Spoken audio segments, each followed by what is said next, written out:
Hello everyone, welcome back to my channel cooking studio by Rupa. আজকে আমি নিয়ে এসেছি গরম ভাতের সাথে পাবদা মাছের কারি।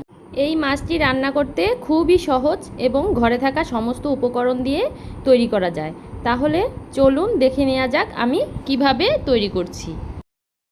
এখানে আমি মাছগুলো লবণ, হলুদ এবং একটু সরিষার তেল দিয়ে ম্যারিনেট করে নিয়েছি, কারণ এই মাছ ভাজতে গেলে কিন্তু ছিটে যায়। এখানে আমি প্যানে সরিষার তেল দিয়ে দিচ্ছি। এখন আমি মাছটা ভেজে নিব।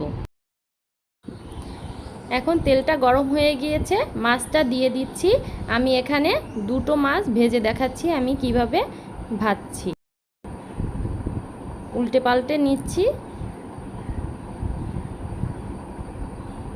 মাছগুলো ভাজা হয়ে গিয়েছে, এখন তুলে নিচ্ছি। আমি এইভাবে সমস্ত মাছগুলো ভেজে নিয়েছি। এখন আমি চুলায় আরও একটি কড়াই দিয়ে দিয়েছি। কড়াইটি গরম হয়ে গিয়েছে, এখন দিয়ে দিচ্ছি সরিষার তেল। আমি যেহেতু মাছটা সরিষার তেল দিয়েই রান্না করছি, এখন আমি আলু দিয়ে ভেজে নিব। আলুতে দিয়ে দিচ্ছি লবণ এবং হলুদ, খুবই অল্প পরিমাণে, হাফ চামচ লবণ আর হাফ চামচেরও কম একটু হলুদ দিয়ে লাল লাল করে ভেজে নিব আলুটা। এই তো আমার আলু ভাজা হয়ে গিয়েছে, এখন তুলে নিচ্ছি। আলুগুলো তুলে নেওয়া হয়ে গিয়েছে। এখন আমার কড়াইতে যে তেল ছিল তার ভিতরে আমি হাফ চামচ কালো জিরে ফোড়ন দিচ্ছি, আর মাঝারি সাইজে 3টি পেঁয়াজ কুচি করে রেখেছিলাম সেটি দিয়ে দিলাম। এখন একটু ভেজে নিব, একটু নরম করব, খুব একটা ভাজবো না, একটু নরম নরম হয়ে এলেই, এই যে এরকম হয়ে গিয়েছে। এখন আমি জল দিয়ে দিচ্ছি যাতে পেঁয়াজটা আর ভাজা না হয়, তাহলে পুড়ে যাবে। এখন আমি এর ভিতরে দিয়ে দিচ্ছি 1 চামচ জিরা বাটা, আর দিব হাফ চামচ ধনিয়া গুঁড়া, আর এখানে আমি দিব 1 চামচ মরিচ গুঁড়া। আপনারা যে যেরকম ঝাল খাবেন সে সেরকম দিয়ে নেবেন। আর দেব পরিমাণ মতো হলুদ, এখানে আমি 1 চামচই দিয়ে দিচ্ছি। তারপরে আমি ভালো মতো মিশিয়ে নিব আর মশলাটা নেড়েচেড়ে কষিয়ে নিব ভালো মতো। যখন তেল ভেসে উঠবে, এই তো তেল ভেসে উঠেছে, এখন আমি এই পর্যায়ে দিয়ে দিব ভেজে রাখা আলুগুলো। আলুগুলো দিয়ে আমি মশলার সাথে ভালো মতো নেড়েচেড়ে কষিয়ে নিচ্ছি, আর এখানে আমি স্বাদ মতো লবণ দিয়ে দিচ্ছি।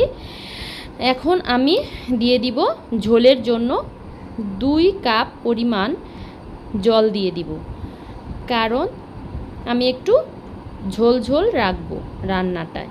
এখন এই ঝোলটি ফুটে উঠলেই আমি মাছটা দিয়ে দিব।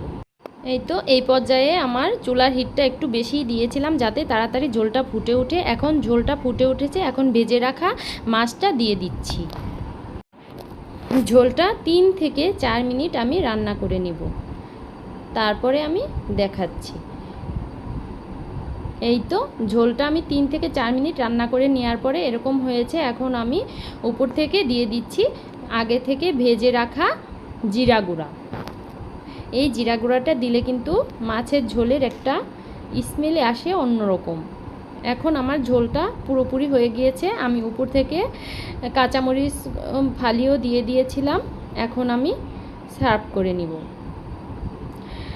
এই তো দেখুন আমার মাছের ঝোলের কারি হয়ে গিয়েছে। আর একটা কথা, আপনারা কিন্তু এখনও আমার চ্যানেল অনেকেই সাবস্ক্রাইব করেননি, যারা এখনও আমার চ্যানেলটি সাবস্ক্রাইব করেননি করে দিবেন, আর যারা করে আমার সাথে আছেন তাদেরকে অসংখ্য ধন্যবাদ। আর লাইক কমেন্ট করতে ভুলবেন না। আবার দেখা হবে নতুন কোনো রেসিপিতে। সে পর্যন্ত সবাই ভালো থাকবেন। Bye bye.